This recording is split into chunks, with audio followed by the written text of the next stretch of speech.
दोस्तों, आप सभी ने अक्सर सुना होगा कि इस दुनिया में बहुत से ऐसे तरीके हैं जिनसे हम इंसानों को आसानी से हिप्नोटाइज किया जा सकता है। लेकिन ऐसा बिल्कुल भी नहीं है कि सिर्फ हम इंसान ही हिप्नोटाइज हों, क्योंकि हमारे अलावा इस दुनिया में ऐसे बहुत से जानवर रहते हैं जिन्हें अलग अलग तरीकों से हिप्नोटाइज किया जा सकता है। तो चलिए, क्योंकि हम आपको बताने वाले हैं कुछ ऐसे तरीके जो जानवरों को हिप्नोटाइज कर सकते हैं, इसलिए वीडियो को स्किप किए बिना ही एंड तक जरूर देखें। Number 5, drawing line in front of chicken. Chicken तो आप सभी ने देखा होगा और आप में से बहुत से लोगों ने तो इसे खाया भी होगा। लेकिन क्या आप सभी जानते हैं कि इस दुनिया में एक ऐसा तरीका भी मौजूद है जो चिकन को भी हिप्नोटाइज कर सकता है? जी हाँ, वो तरीका जानने के लिए हमें साल 1646 में जाना पड़ेगा, जिसमें एथनासियस किर्चर नाम के एक जर्मन साइंटिस्ट द्वारा एक बहुत ही इंटरेस्टिंग फैक्ट बताया गया था, जिसमें उन्होंने कहा था कि अगर हम चिकन के सामने एक सीधी लाइन बना देते हैं, तब उस लाइन को अपने सामने देखने के बाद चिकन दोबारा से खड़ा नहीं होगा और अपनी जगह पर ही लेटा रहेगा।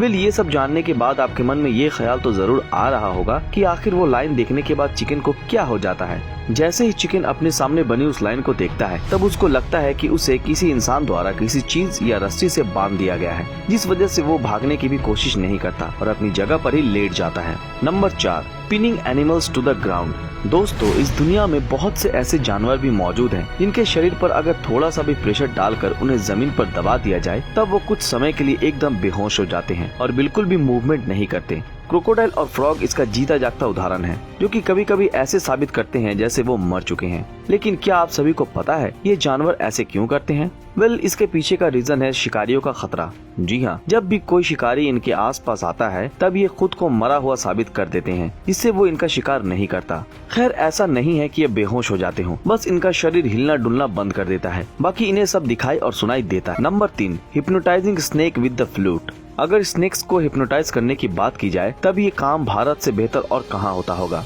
क्योंकि भारत ही एक ऐसा देश है जहाँ स्नेक्स को फ्लूट या कहे बीन बजाकर हिप्नोटाइज कर लिया जाता है।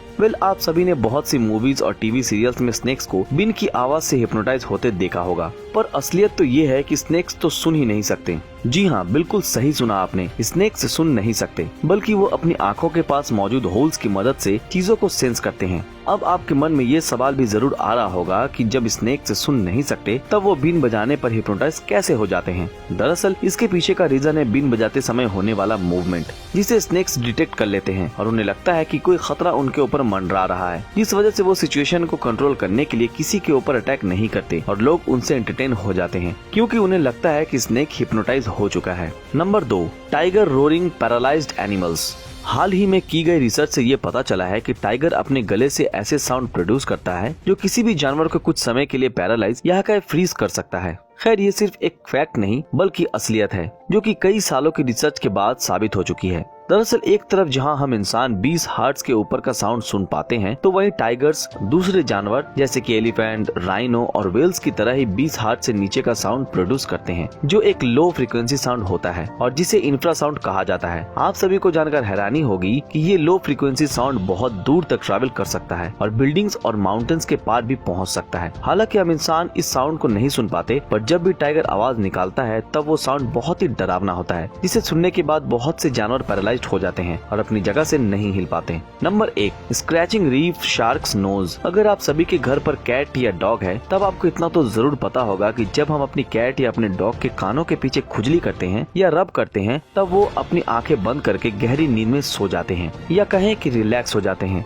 लेकिन शायद ही आप सभी को इस बारे में कोई जानकारी हो कि समुद्र के अंदर रहने वाली रीफ शार्क्स भी इस हिप्नोसिस का शिकार हो जाती हैं, क्योंकि अगर इन रीफ शार्क्स की नोज के ऊपर रबिंग की जाए, तब ये बिल्कुल बेहोश हो जाती हैं और इनका खुद के ऊपर बिल्कुल भी कंट्रोल नहीं होता, जिस वजह से आप इन्हें कभी भी कैसे भी मूव करा सकते हैं। तो याद रहे दोस्तों, आप जब भी रीफ शार्क से मिले, उसकी नोज के ऊपर रबिंग करना बिल्कुल भी मत भूलना, क्योंकि ऐसा करके शायद वो आपसे दोस्ती कर ले। तो दोस्तों, कैसी लगी हमारी आज की ये वीडियो, हमें कमेंट में जरूर बताएं। अगर ये वीडियो आप लोगों को पसंद आया तो इस वीडियो को लाइक और ज्यादा से ज्यादा शेयर जरूर करें, और जिन लोगों ने हमारे फेसबुक पेज ब्रीदिंग नॉलेज को फॉलो नहीं किया, वो तुरंत फॉलो कर दें। तो फिर मिलते हैं आपके साथ अगले वीडियो में, तब तक के लिए अलविदा।